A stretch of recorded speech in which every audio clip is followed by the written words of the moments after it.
इस वीडियो में हम केमिस्ट्री बेसिक्स की सीरीज़ स्टार्ट कर रहे हैं। सबसे पहले तो हम ये समझेंगे कि केमिस्ट्री एक्चुअली है क्या और यूपीएससी के साइंस एंड टेक्नोलॉजी में इसका रोल क्या है। इसको हम एग्ज़ाम पर्सपेक्टिव से समझेंगे और इस वीडियो के एंड में मैं आपको ये भी बताऊंगा कि हम कौन कौन से टॉपिक हैं जो कि कवर करने वाले हैं इस सीरीज़ में। तो चलिए स्टार्ट करते हैं। सबसे पहले हम ये जान लेते हैं that what is chemistry. Chemistry है क्या?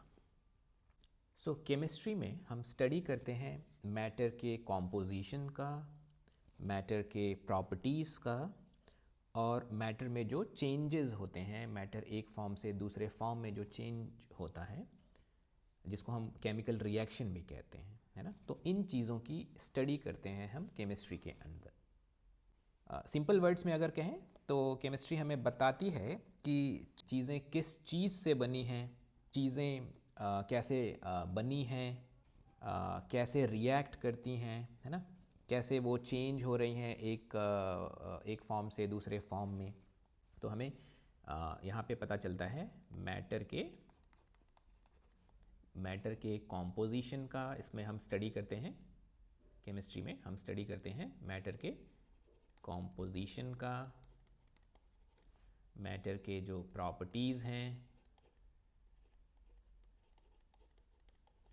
और मैटर में जो चेंजेस होते हैं जिसको हम रिएक्शंस भी बोलते हैं ना, केमिकल रिएक्शंस। तो इन तीन चीज़ों की स्टडी हम करते हैं केमिस्ट्री के अंदर। यूपीएससी के लिए हमें केमिस्ट्री को अप्लाइड पर्सपेक्टिव से समझना होगा, तो इस बात का हमें ध्यान रखना है। Now why chemistry matters for UPSC science and tech. तो अगर हम साइंस एंड टेक्नोलॉजी को देखें तो केमिस्ट्री हर जगह इन्वॉल्व हो रहा है। चाहे हम बात करें बैटरीज़ की या फ्यूल्स की, मटेरियल्स के प्रॉपर्टीज़ की, या एनवायरमेंटल टेक्नोलॉजीज़ की बात करें, तो हर एक चीज़ के पीछे केमिस्ट्री इन्वॉल्व हो रही है ना। तो देयरफॉर इट मैटर्स। तो अगर हम यहाँ पे बात करें बैटरीज़ की, तो इन सब जगह पे केमिस्ट्री इन्वॉल्व हो रही है। बैटरीज़ में, फ्यूल्स में, है ना, मटेरियल्स, जो नए नए तरीके के मटेरियल्स बना रहे हैं हम लोग, और जो एनवायरमेंटल टेक्नोलॉजीज़ हैं,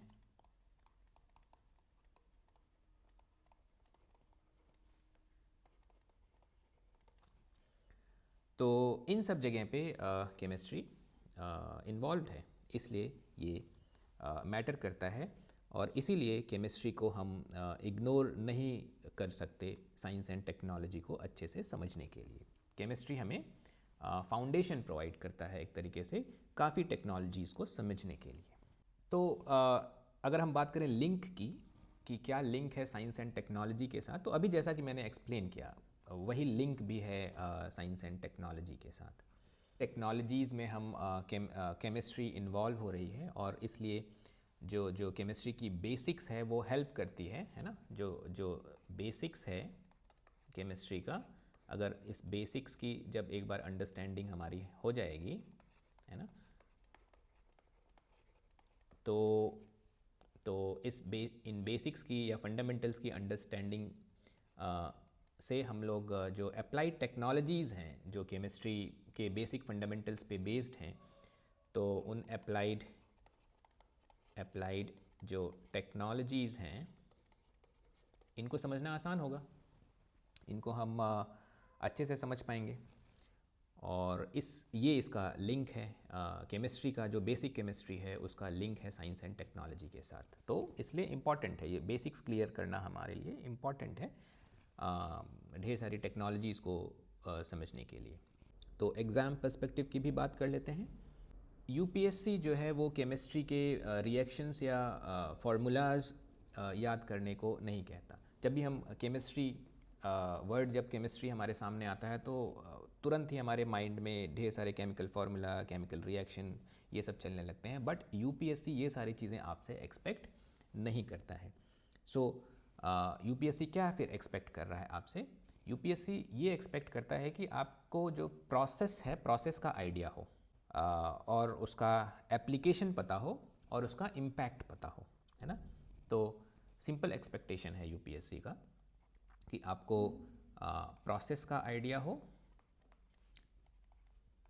एप्लीकेशन पता हो और क्या पता हो, इम्पैक्ट। इतनी चीज़ें आपको जाननी है। फॉर एग्जाम्पल हम बात करते हैं लेट अस से इलेक्ट्रोकेमिस्ट्री की। अगर हम बात करें, ये एग्जाम्पल है, अभी हम इलेक्ट्रोकेमिस्ट्री एक्सप्लेन नहीं कर रहे हैं। तो अगर हम इलेक्ट्रोकेमिस्ट्री की बात करें तो अब इलेक्ट्रोकेमिस्ट्री में बहुत ढेर सारे केमिकल रिएक्शंस इन्वॉल्व हैं। कैथोड पे कोई रिएक्शन हो रहा होगा, एनोड पे कोई और टाइप का रिएक्शन हो रहा होगा, है ना। उसमें कुछ इलेक्ट्रोलाइट्स होंगे। तो हमें अब यहाँ पे फॉर्मूलेज और रिएक्शंस पे फोकस नहीं रखना है। हमें क्या फोकस करना है कि इलेक्ट्रोकेमिस्ट्री में जो प्रोसेस है वो क्या प्रोसेस चल रहा है, उसमें क्या होता है, कैथोड पे क्या होता है, एनोड पे क्या होता है, रिएक्शन के पर्सपेक्टिव से नहीं, सिंपल टर्म्स में प्रोसेस में क्या होता है। और फिर इलेक्ट्रोकेमिस्ट्री का एप्लीकेशन कहाँ कहाँ पे है वो हमें जानना है। जैसे कि जो इमिटेटिंग ज्वेलरीज होती हैं, जैसे गोल्ड प्लेटेड ज्वेलरीज होती हैं ना, तो उसमें सिल्वर के ऊपर गोल्ड की एक लेयर चढ़ा दी जाती है, सिल्वर ज्वेलरीज के ऊपर गोल्ड की एक लेयर चढ़ा दी जाती है। तो ये एक एप्लीकेशन हो गया, है ना। या गैल्वेनाइजेशन है, ये दूसरा एप्लीकेशन हो गया। तो प्रोसेस सेम है। तो इलेक्ट्रोप्लेटिंग में जो इमिटेटिंग ज्वेलरीज बना रहे हैं वो जो प्रोसेस है, गैल्वेनाइजेशन, वहाँ पे भी प्रोसेस सेम है, अलग एप्लीकेशन हो गया। वहाँ पे हम आयरन और जिंक लेते हैं गोल्ड और सिल्वर के जगह पे, तो उस प्रोसेस को गैल्वेनाइजेशन बोल रहे हैं। वहाँ पे आयरन के ऊपर जिंक का लेयर लगा रहे हैं, है ना। बैटरीज़ में भी सेम प्रोसेस होता है, जो इलेक्ट्रोकेमिस्ट्री में जो कैथोड और एनोड पे प्रोसेसेस हम देखेंगे, वैसे ही प्रोसेस बैटरी, उसी प्रोसेस से सेल वर्क करते हैं। बैटरी तो कॉम्बिनेशन ऑफ सेल हो गया, तो जो अगर सिंपलेस्ट फॉर्म में बात करें तो सेल जो है वो वर्क करते हैं उस तरीके से इलेक्ट्रोकेमिकल प्रोसेसेस पे। तो अगर हमें प्रोसेस पता है तो हमें इनफैक्ट प्रोसेस समझना है, और उस प्रोसेस के एप्लीकेशंस ये जैसे मैंने बताया ये वो समझना है। और फिर ऑब्वियसली इसका क्या इम्पैक्ट है, इलेक्ट्रोप्लेटिंग का क्या इम्पैक्ट है ना। ये जो इमिटेटिंग ज्वेलरीज हैं तो इसके इम्पैक्ट को कई पर्सपेक्टिव से इसको आप फिर एक्सप्लेन कर पाओगे। इकोनॉमिक पर्सपेक्टिव देख सकते हैं, एनवायरमेंटल पर्सपेक्टिव इसका देख सकते हैं। इस तरीके से हमें केमिस्ट्री को, या जो बेसिक केमिस्ट्री है उसको समझना है। और हमें एडवांस्ड केमिस्ट्री नहीं जाननी है ना, सिर्फ बेसिक्स क्लियर करने हैं। ऑलराइट, तो चलिए देखते हैं कि इस सीरीज़ में हम लोग कौन कौन से टॉपिक कवर करने वाले हैं फिर। तो केमिस्ट्री की इस सीरीज़ में हम लोग सिर्फ उन्हीं टॉपिक्स को कवर करेंगे जो यूपीएससी के साइंस एंड टेक्नोलॉजी के लिए रेलिवेंट हैं। तो इस बात को ध्यान में रखते हुए और आपके एग्ज़ाम को ध्यान में रखते हुए मैंने केमिस्ट्री बेसिक्स को इन 10 टॉपिक्स में डिवाइड कर रखा है। तो सबसे पहले हम लोग बात करेंगे मैटर की, फिर हम लोग बात करेंगे केमिकल रिएक्शंस की, और इसको हम लोग एनर्जी चेंजेस के पर्सपेक्टिव से समझेंगे। इलेक्ट्रोकेमिस्ट्री के बहुत ढेर सारे एप्लीकेशंस हैं, इसलिए इलेक्ट्रोकेमिस्ट्री भी हमें पढ़नी है, इसको समझना है। और स्पेशली इनके जो एप्लीकेशंस हैं, है ना, ये प्रोसेस हम लोग सीखेंगे और उनके एप्लीकेशंस। तो और फिर पीरियोडिक टेबल की स्टडी करेंगे। ये पूरा का पूरा जो केमिस्ट्री है उसका बेस है पीरियोडिक टेबल। और ऑब्वियसली पूरा पीरियोडिक टेबल हम लोग नहीं समझेंगे, सिर्फ जो हमारे लिए रेलिवेंट है उन्हीं बातों को हम लोग सीखेंगे। फॉर एग्जांपल जैसे कि रेयर अर्थ एलिमेंट्स हैं जो कि बहुत इंपॉर्टेंट है यूपीएससी के लिए, कई बार इस पे प्रॉब्लम भी आया हुआ है। तो इस तरीके से हम लोग स्टडी करेंगे पीरियोडिक टेबल को। फिर एसिड्स, बेसिस, सॉल्ट्स ये क्या होते हैं इनको जानेंगे, पीएच स्केल के बारे में समझेंगे, ऑस्मोसिस और उसके एप्लीकेशन को स्टडी करेंगे। हमारी डेली लाइफ में जो हाइड्रोकार्बन्स रोल प्ले कर रहे हैं ना, तो हाइड्रोकार्बन्स की स्टडी करेंगे। कुछ उसके एग्जांपल्स हैं यहाँ पे मेंशन किया है मैंने।